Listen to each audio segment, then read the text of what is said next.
guys, today's video is about books. I'm very picky with books. A lot of the things I'm super into when it comes to books is like spirituality, mindfulness, something that's like educating, something that's like informational. However, there is a couple books that I read that I did really love that was like romance. I had yet to find a book that was like comforting to me, that like resonated with me. When I was flying in from Florida, at the airport there was like a little bookstore, so I was going through the books.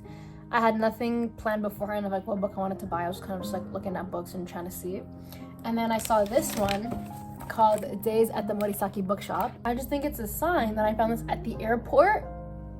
Symbolism. You're telling me I just found it when I wasn't looking for it?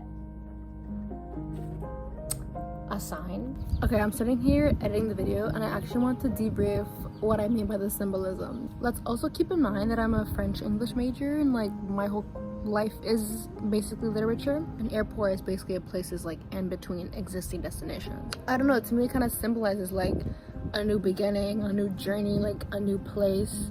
It symbolizes like leaving something behind. It symbolizes embarking on a new journey. The fact that I found a book that resonated me so much about like what I was feeling in France at the airport, like I left France and I'm going on a new journey and I found a book that describes that at the airport, at the place between both places.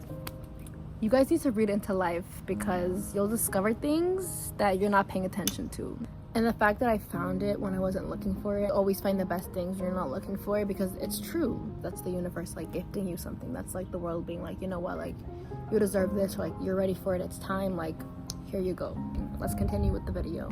And then I read it and it describes everything that's going on in my life and makes me feel even more reassured and happy and comforted in my own thoughts and feelings and experiences. This is a sign from the universe. It's so obvious. And the universe plays these games as if I'm not paying attention. Like, girl, I know what you're doing. Like, I see right through you. I see what you're doing. Thank you, but I see it. And then I kept looking and I realized that they had a second one, which is More Days at the Morisaki Bookshop. It's a Japanese author, so it was originally written in Japanese, but then it got translated to English. So then I picked the two up, and then a couple days ago I read the whole thing. It took me like 2-3 hours. And when I tell you, I've never loved a book so much. I've never felt so close to a book. This was everything to me. This summed up all my thoughts and feelings and emotions and like experiences the past couple of months, like while I was in France, leaving France, getting to France. Like, anyways, the purpose of this video is typically after I read a book, I obviously debrief about it. You guys know I love to journal. So while I was reading the book, I would highlight everything that like meant something to me, that I really liked, enjoyed, like anything that I was like, yup, highlighted that shit. So then after when I finished reading, I took these little sticky things and I put them where I highlighted and I put a number beside it. So say this quote is like number 1. I go my notebook, I put number 1 and I debrief about the quote. And then for the title, I'll put like the topic context of like what that quote was about. That's basically what I like to do. Ask me why I do this. Let me tell you. A, I get to basically relive how good the book was. B, because it was such a good, happy book for me and it was so wholesome and heartwarming. Writing about that just makes me feel more wholesome and it's just a good fucking feeling. So I'm gonna repeat that as much as I can.